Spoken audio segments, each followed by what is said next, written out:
Okay, let's get the session started, right? So for those of you guys who are here with us, a very warm welcome, right? So as always, right, we will be doing a price action trading masterclass today. So if you guys have any questions, please do put them under the questions tab. So just a quick introduction of myself. I'm Lee Sing. I provide FX advisory to institutional clients, right?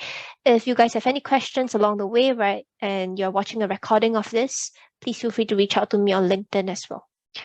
So just a quick disclaimer before we get the session started. The information presented here is not to be treated as investment advice. It's for educational purposes only. So this is the agenda that we will be covering for today. I will first briefly run through the multi-time frame analysis as well as different market structures. When do we determine an uptrend, downtrend, as well as a ranging market? So this will be a summary of for those of you guys who have actually missed out on the previous session. We will talk about supply and demand zones as well, taking a look at specific candles, right? So they are pretty similar to support and resistance areas. We'll take a look at stop losses and take profit targets. And then finally, we will take a look at risk and trade management concepts. So let's first understand a bit more on market structure. So in general, in terms of how we can define trends, right? Understand that in an uptrend, prices are forming successive higher lows and higher highs. So this is an example of how you can see it's like in theory, an example of how it looks like in on charts, right? So essentially, if you have trouble trying to find the general direction of the market, right, you can also switch it to line chart. So essentially, just take a look at significant movements, so significant swings, and that will give you a general idea of where prices are heading. If you are seeing successive or clear higher lows and higher highs, and it's in an uptrend. If it's a clear lower lows and lower highs, right? So in the next slide that we have here, so if you're seeing clear lower lows and lower highs, then in this case, right, prices are in a downtrend. So one way would be to go on to trading view, right? You can just switch it to line chart and just take a look at the significant reversal points. Highlight maybe 3 reversal points and then try and identify whether they are trying to form lower lows or lower highs. So this is an example of how is it like in a downtrend, and this is an example taken from TradingView where you can see successive lower lows and lower highs. The highs are marked out in blue and the lows are marked out in green. Okay, so the next one would be a ranging market. So essentially in a ranging market, there isn't a clear direction. You have both support and resistance levels being formed. Here, this is interesting to note, especially when prices are at a key level, right? So if it's sitting on a higher time frame key level, you see that usually before a reversal, price will consolidate, right, before it picks off or it takes off. So in this example, we can see that usually we will have a case where prices form a low or a high, right? And then we will apply the concept of essentially if price, right? So in an uptrend, you can imagine that when prices are forming higher lows and higher highs, the highs are constantly being targeted. They can be useful profit targets. The lows are expected to hold. You can see that lows are generally not violated in an uptrend. In a downtrend, it's the other way, right? Highs are constantly holding, right? So prices don't usually break above the structure. And then you can see the lows are constantly being targeted. In a ranging market, right, you can see this area, right? So usually this can be seen on a smaller time frame in a consolidation area, right? When prices are sitting on, let's say, a higher time frame resistance, and we're seeing some kind of pattern forming, right? So prices trading sideways and essentially forming structures that you can target. So in this example, right, you can see this is an example of support and resistance. So price essentially adhering to this resistance level. So every time price comes into a resistance, it reverses below, and then for support, right, it bounces above.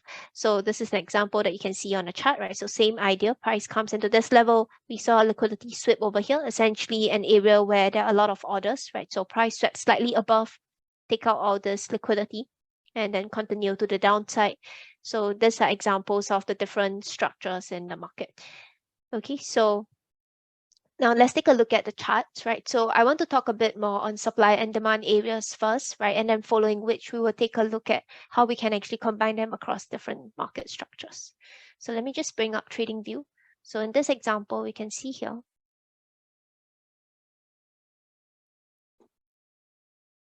let me just clear the charts.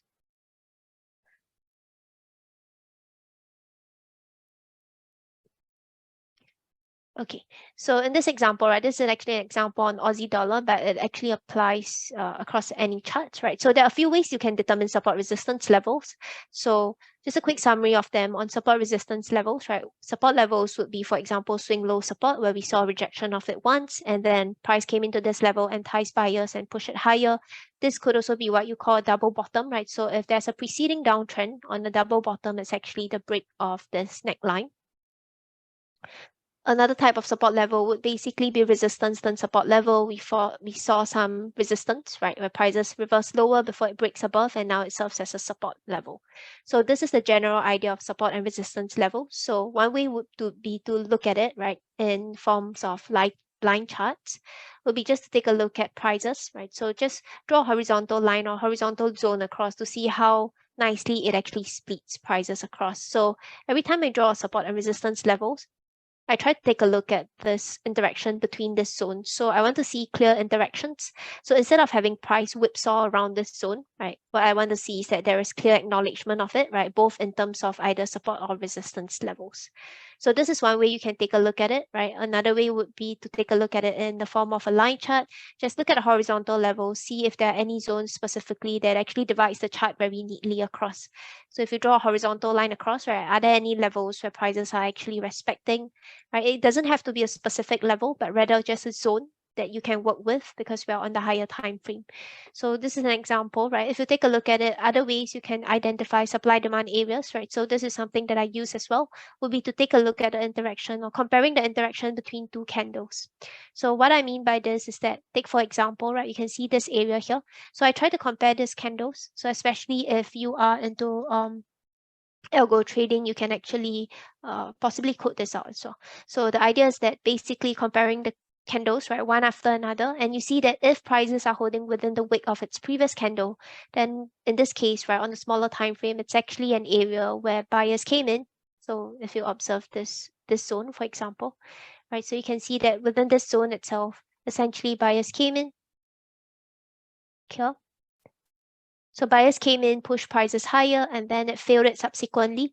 And this area itself, right, so the candle that still held within the wick of its previous candle over here, right, this candle itself becomes a supply region.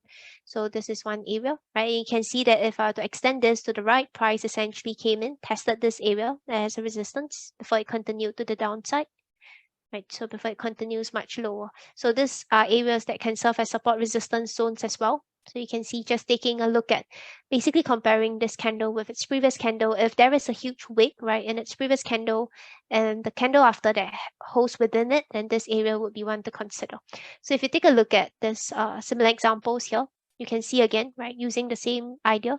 So price came in, tapped into the resistance area. We saw the reversal of it once over here. And then again, right, acknowledgement of it here. This is on the daily time frame, and you can see that this downward movement itself lasted for a good 3 days, right, before it continues to the upside. So this is one. So if you are taking positions, right, in day trading, this would have worked out, right? So if you're holding it for a few hours or a few days. So in the same example over here, you can see again, right, taking a look at this candle, again, there's consolidation on this area. So again, this is the wick of the candle. So notice this, right? So the wicks of the candle serves as supply, and once price breaks above the candle, then this candle itself that held within the wick of its previous candle itself becomes a demand area. So you can see again, right? So this region.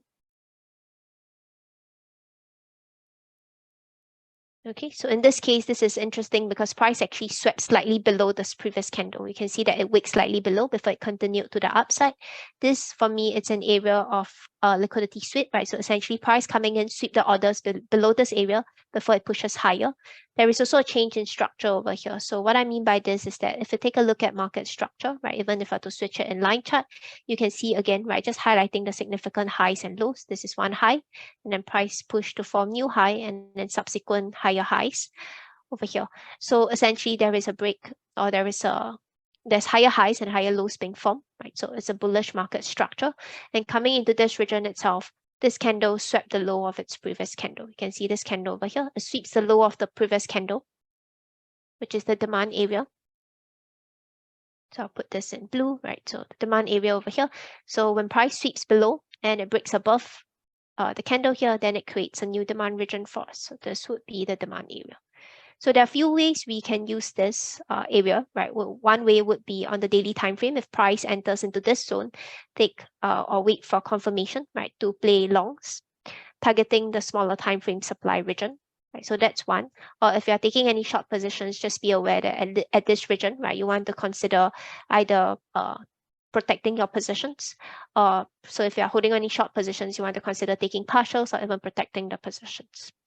Okay, so this is on supply demand areas, right? So let's take a look at another example. So similar examples on supply demand area, right? So there is one on euro dollar. So this is interesting. You can take a look at how these candles interact with one another here. So this is, I believe, this is on the weekly time frame.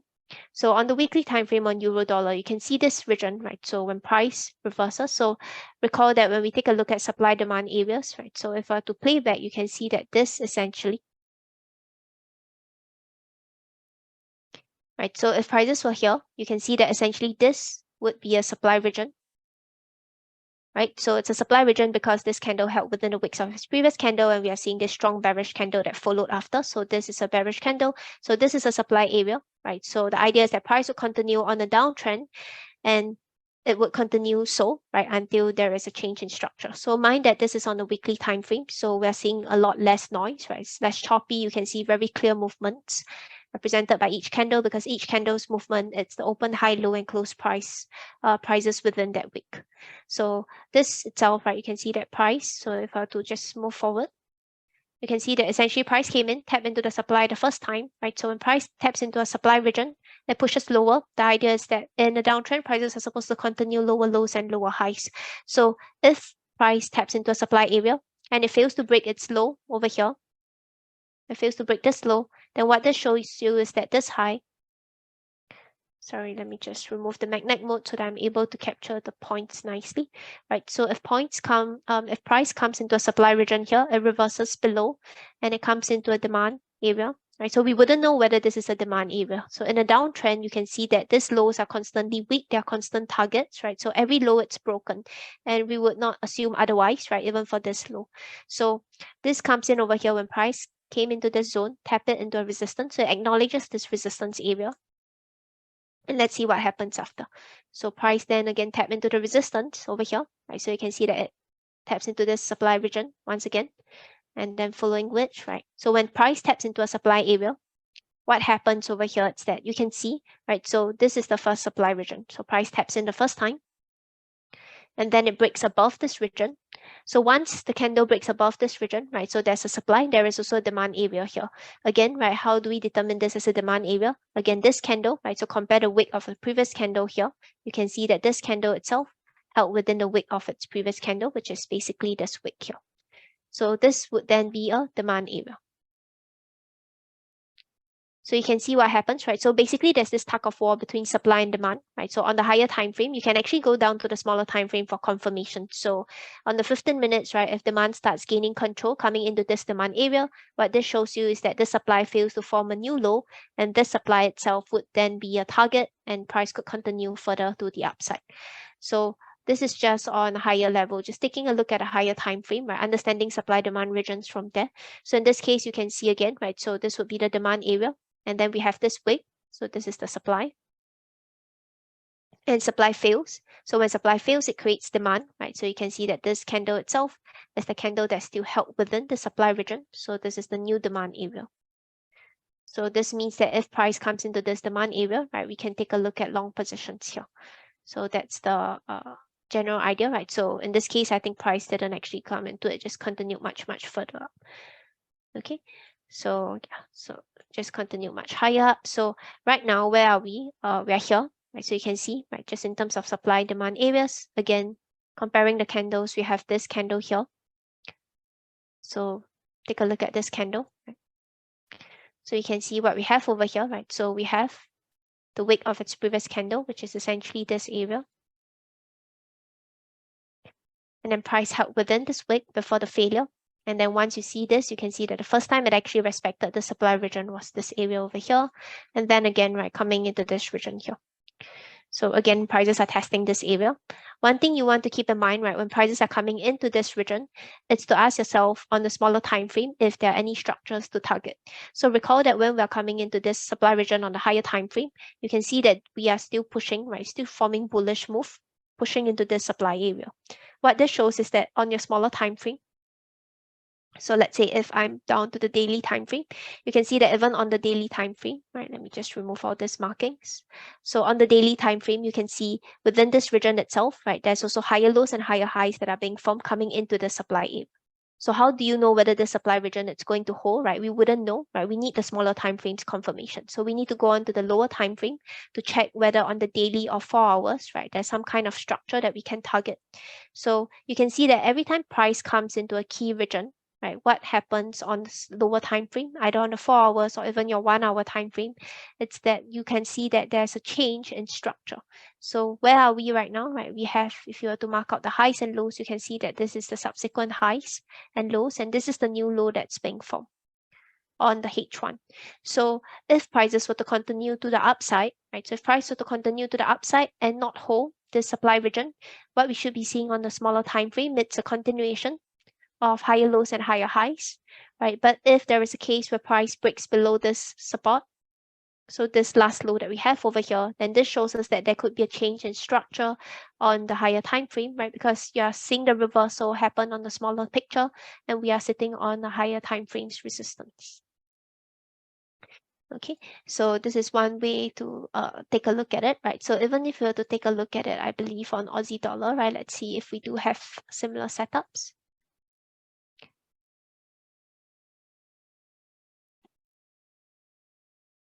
So we start from the higher time frame. You can either start from the weekly time frame or even the daily time frame, right? So usually how I would do this is to first identify these candles, right? So if there are any candles that held within its previous candles before this huge push down. So in this example on Aussie dollar, you can see that on the weekly picture, this would be one, right? This candle over here. So again, just taking a look at how prices are like, right? So price held this candle itself, right? Held within the wick of its previous candle, this area here. And then we saw a strong break below this region. And then following which you can see that price came and tapped into this area, right? So again, ask yourself, right, how do we know whether the supply region on the weekly it's going to hold, right? This is when we first see an initial sign of change in structure on your smaller time frame. It can be on your 4 hours or 1 hour, right? But just understand that in general, if you're on the 4 hours time frame, right, on the 4 hours picture, this would be clearer, right? Less choppy as compared to your 1 hour. So you can see even on the 4 hours picture, right, prices are still forming, again, higher lows and higher highs. It broke the previous structure. What this suggests is that we could see a pullback within any of this leg, and any of these candles over here would then again serve as demand region. You can see that within the smaller time frame. So price broke the last high, and this creates a new low. Right, so this low itself took out the high. So anywhere within this leg, we could see a pullback before price form a new low. So in this example, we can see that all these areas itself would serve as demand regions. Okay, so all this region itself over here would serve as demand. You can see this candle. So again, right, just the candles that reacted, right? So it held within the wick before that break above. You see it here as well. So this is another candle that we have, which does something similar. So you can see again, right? So price held within the wick and then it broke above. Price came in to tap this as a demand again before it continued to the upside.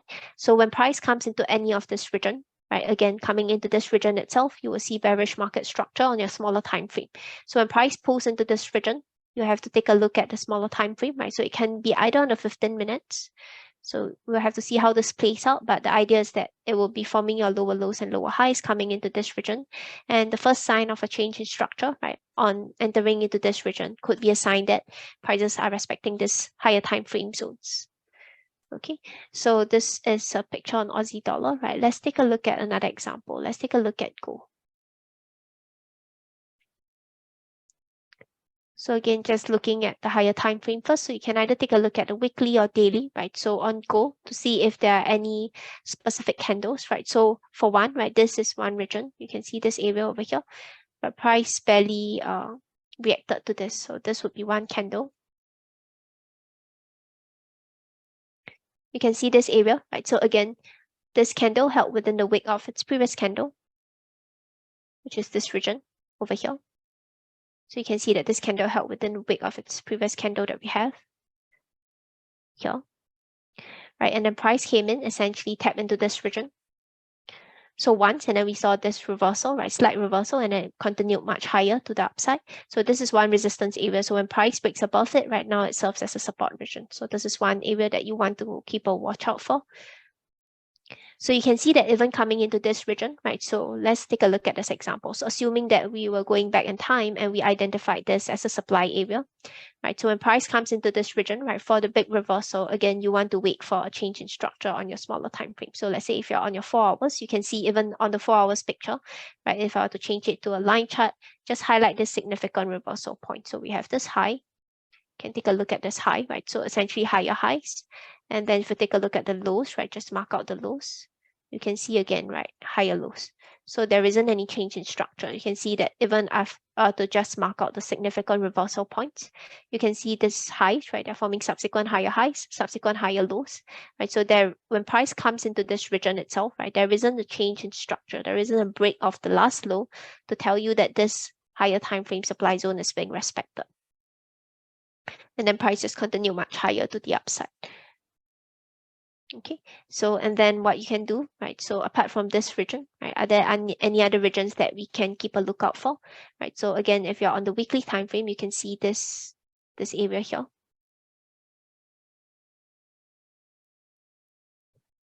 So same region, right? Again, how so? You can see that this is the wick. So I'm looking out for generally long wicks, right? So this is the wick, and this candle held within, right? Because the following candle actually broke below this area. So this would be a supply region, right? And again, if you have to take a look at it, right, on the daily time frame, you can see this. Maybe on the 4 hours would be clearer, right? So what we have over here, right? So subsequent higher lows and higher highs. So if I were to put it again in line chart, just mark out the highs and lows. Can mark out the highs and lows here. You can see, right? So it's still forming your highs and lows. Even if you take a look at this consecutive, dots that are being marked up, just forming your higher highs and higher lows. So what you want to wait for is a break of this area, right? So break of this structure before it shows that there could be more downside.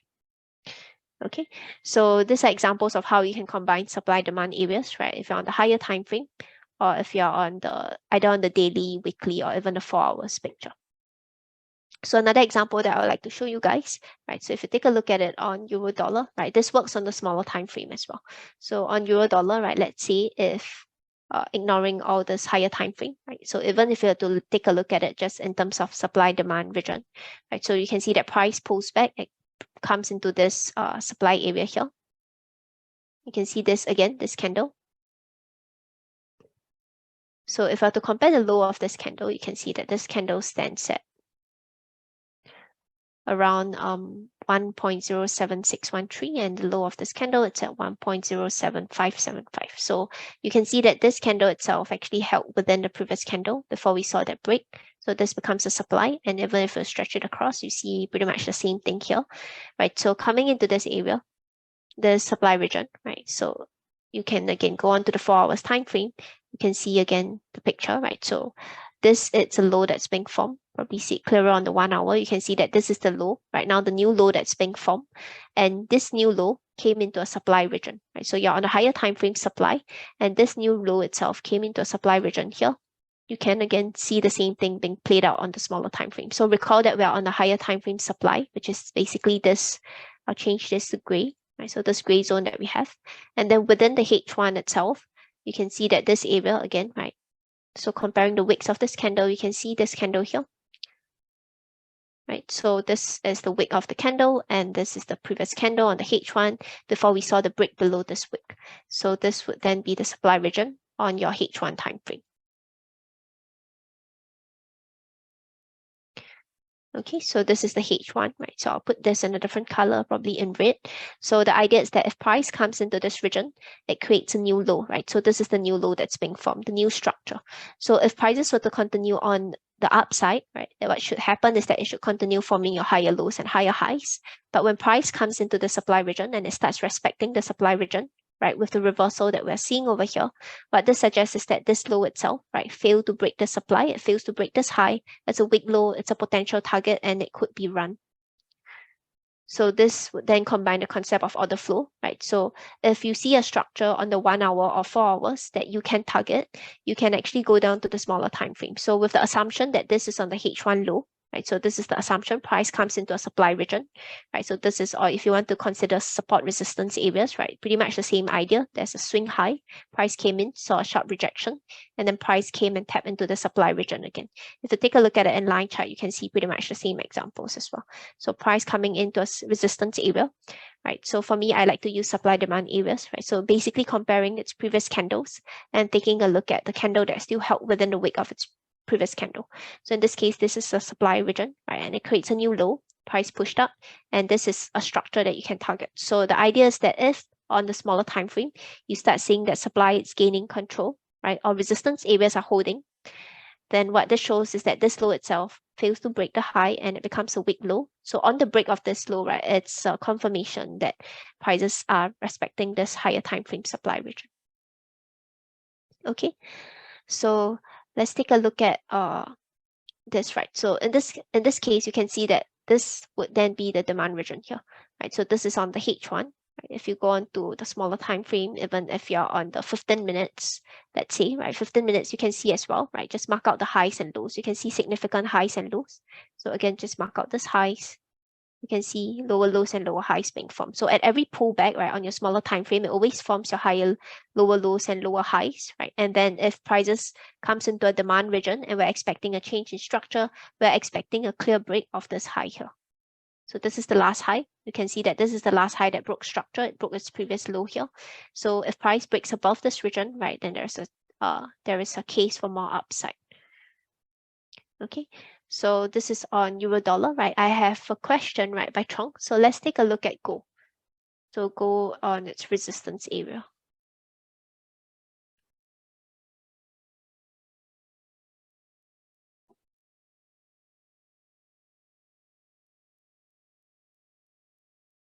So on the higher time frame first, right? So for gold, you can see that this is the higher time frame's resistance. And if you're back to the 4 hours time frame, you can see again higher lows and higher highs. Now the resistance area that we're looking at is 1940 to 1935. 1940 is here. So 1940 is somewhere here, right? So this is the high. So this is the 4 hours high. Now if I were to go back, go down to the 1 hour time frame, you can see that currently where we are right now, right? This is a internal structure. So let me just remove all these other dots that we have so that we're able to see this clearer. So in this case, you can see that if you're on the 1 hour time frame, so right now 1940 stands at about here. It's about the H4 resistance area, right? So right now where we are currently, you can see that on the demand area here. Right, so there is, again, just take a look at the left, right? There's this wick. You can see this wick that we have here on the H1. Right, so high wick or a long wicks, right? And then this candle basically held within the previous wick. So you can see that again, right? This candle then serves as a demand because it's the last candle that held within the wick before price breaks above it. So this becomes the demand region. Okay, so let me just put this in a different color. So in blue, right? So this becomes a demand area. You can see price taps into this demand area. It broke the previous high here. So tap into a demand, it broke above the last high. And then when price taps into a demand and breaks above the structure, right? So this is what we call break or bullish market structure. So break above the last high, it creates a new demand region. So this is your new demand area here.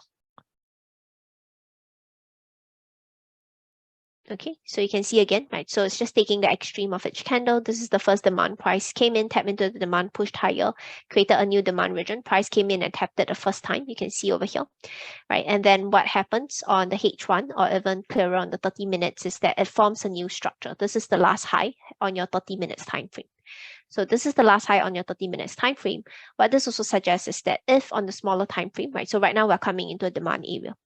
If price comes into a demand area here, right? So you can see lower lows and lower highs coming in. right? So if I'm on the 5 minutes, you probably see this clearer as well. So again, right, 5 minutes, just in terms of structure, you can see the highs, right? Subsequent lower lows, subsequent lower highs. Right now, it's just some kind of consolidation over here, right? So if price breaks above this high, then in this case, right, we could be seeing either a reversal from this demand area.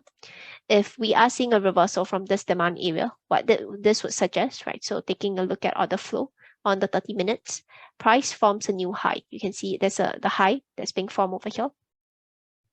If it taps into a demand area, what this suggests is that this high itself fails to break the low, right? So if price comes into a demand area on your 5 minutes, you're starting to see that there is a change in structure, a break of the last high for continuation to the more upside. Then what this suggests is that this high itself, right, fails to take out this low. And how do we know that it fails to break this low? It's because on the smaller time frame, right, given the fractal nature of markets, on the smaller time frame, the reversal is starting to happen already. So on the smaller time frame, if reversal is starting to happen, then it shows you that this high itself is a weak high and a potential target. So when price taps into this demand area, which is basically what we're seeing right now, you can see that prices are still forming a lower lows, lower highs coming into the demand area here, right? So if you want to have a less choppy market, right, you can even take a look at the 15 minutes. So you can see the legs of the 15 minutes, right? So if you have to take a look at the 15 minutes or even the 10 minute, right, you can see just this area, right? So there is lower lows, lower highs that is being formed right now, right? So if price comes into this demand region and it shows you that demand starts gaining control, then price could push higher to target this area here.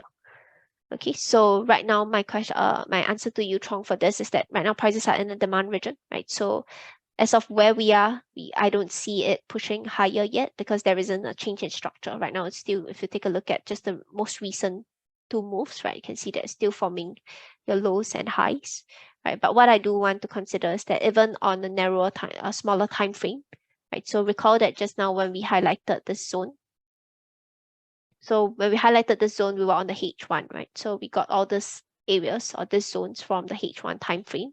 And this concept actually works even on the smaller time frame. So if you were to zoom out, you can see that again, right? So when price taps into this area itself, you can again ask yourself, right? So again, long wicks. So notice this long wicks here. So this itself is a supply. And then price came in, right? It filled the supply, created a demand. So you can see this is the candle that still held within the previous long wicks before price broke above it. So this created a demand region. So this is the demand area here, right? So I'll put this in a different color. This is the demand area. So this demand area, I'll put it in, let's say, gray, so that we can differentiate this. Let me put this in a darker gray. Okay, so demand area over here, and then price came in. You can see price came into this area. So it swept it slightly in this case, right? So this creates a new demand. So when price sweeps below this area, you can see that coming into this region again, right? So right now we're still prices are just consolidating around this area. So if price comes into this smaller time frame, the M15 demand, right? This is where you want to start watching out for any change in structure. Where it is right now, right? I can say where it is currently, right? It's kind of trading in the middle of nowhere for me. Okay. I think it should retest that supply zone to make a new lower low, right? So where is your supply area? Yes, this region, right? This is the 15 minutes. You can see again, right? Even within the candle itself, this area here. So I believe you're referring to this region. So again, right? Even within the smaller time frame, this candle held within before it broke the low that we have here. You can see. And then price retested this level. We saw the rejection of the supply.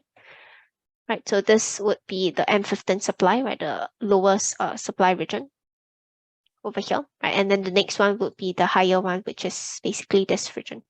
So when price comes into these areas, right, you want to consider asking yourself whether on the smaller time frame, right, so if you're on the M15, this is the M15 supply, you want to go down to either the M5 or even the M1. Right, and then essentially same question. So you can see, right, within every supply region itself, right, when price taps into the supply area, there would be a demand region that it failed previously. So you see this region, right? You can see again, within this candle itself, there is a candle which it failed. So how do you know whether this region is being respected as a supply or demand? Right, that's when it failed a smaller time frame region. So when price comes in over here, you can see again, right, this candle held within the wick of its previous candle. This would then be a demand area. Price came in, wick above the demand. There's this exchange of hands between demand and supply. So it shows that this is the first break, right? So price broke above it, and this is still the candle, right, that held before it. Of course, this is on a 1 minute time frame, right? So it can be a bit choppy. But the idea is that you can see here, right? So when price breaks below this area, here. So on the break of this level, right, the extreme of this candle itself, so the last candle here, would then serve as the supply region. So you can see that if you're going to take very small, quick trades, right, then in this case, right, basically the extreme of this region, following this confirmation, right, so coming into a higher time frame supply region, and then interacting with the smaller time frames, right, region over here. Once price breaks below this area, you can actually take the extreme as confirmation, right? Keep a really tight stop loss and just play to the next low, which is basically this low here. So this can be something that you can track, right? So this would be an area about 1.84R.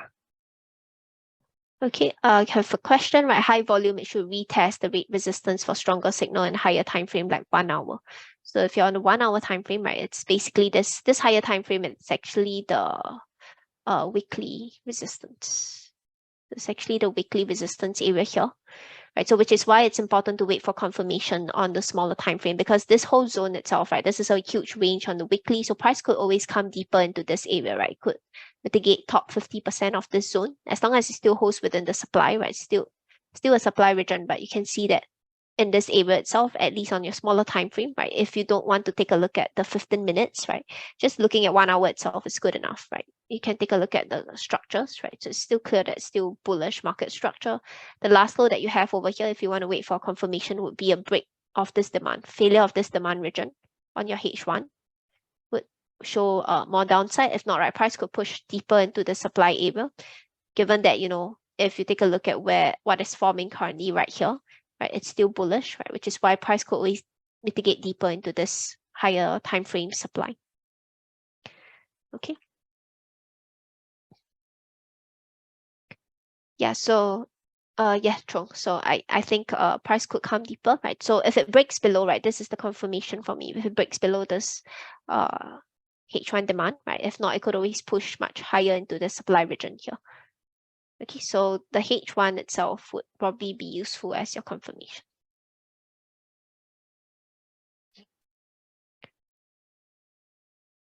Okay, so then what you want to do next, right? So if price breaks below this area, what you want to look for, again, it's on your higher time frame. If there are any candles that serves as demand or supply region, you can see that on the weekly time frame itself, the candle that's still held within the wick of it is actually here. So this is actually the weekly demand area, right? So this is on the weekly picture.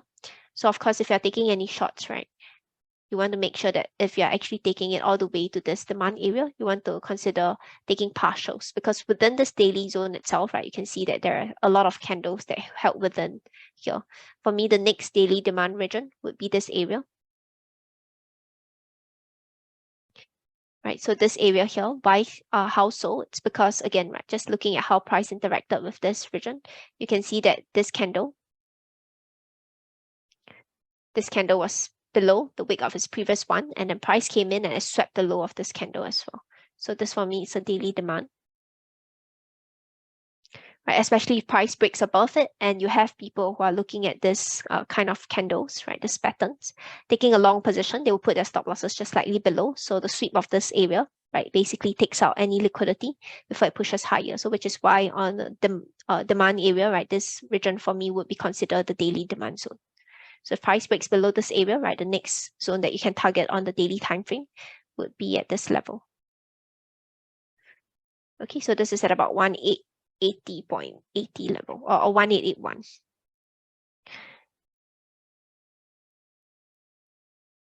Okay, so I hope that answers all of your question, right? So let me just run through roughly what we've covered today. So for today, we take a look at supply-demand areas, right, across different time frames, and also market structure, right, understanding that if prices are in a bullish market structure, or if it pulls back into a supply area on the higher time frame, right, on your smaller time frame, it will still be showing you bullish market structure.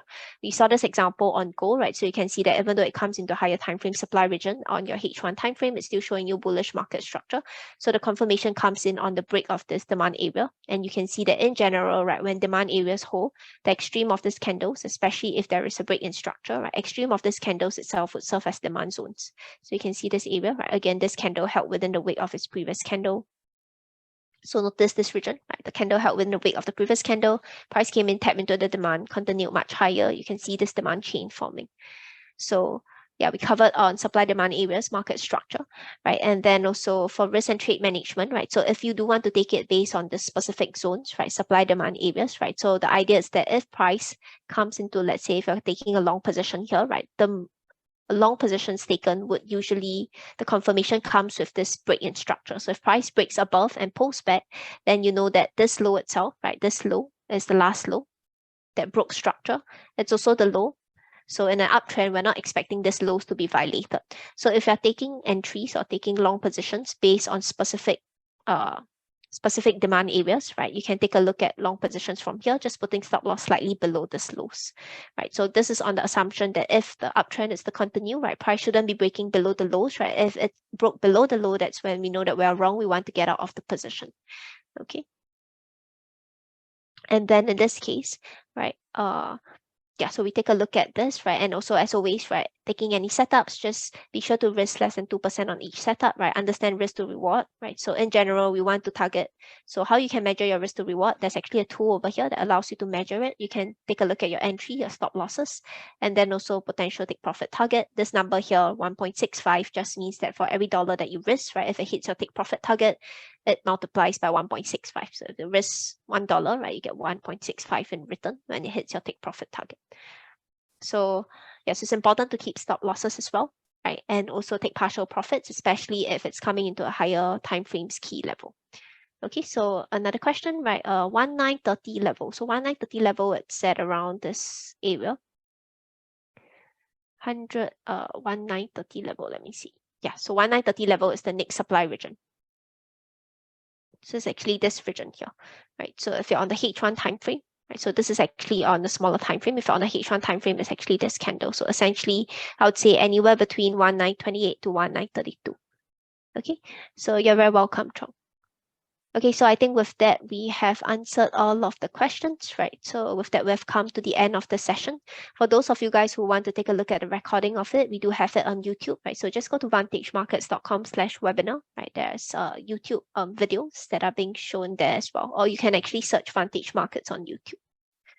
Okay, so with that, I see that we have, yep, so we've answered all of the questions, right? So thanks everyone, right? So for tomorrow, we will be having our educational series. Do sign up for that as well. That's, again, you can go to vantagemarkets.com/webinars. There'll be the schedule and the speakers there. If you have any questions on accounts, right, please do email support@vantagemarkets.com. So thank you everyone, right? Stay safe, trade safe, and we will catch you guys again tomorrow.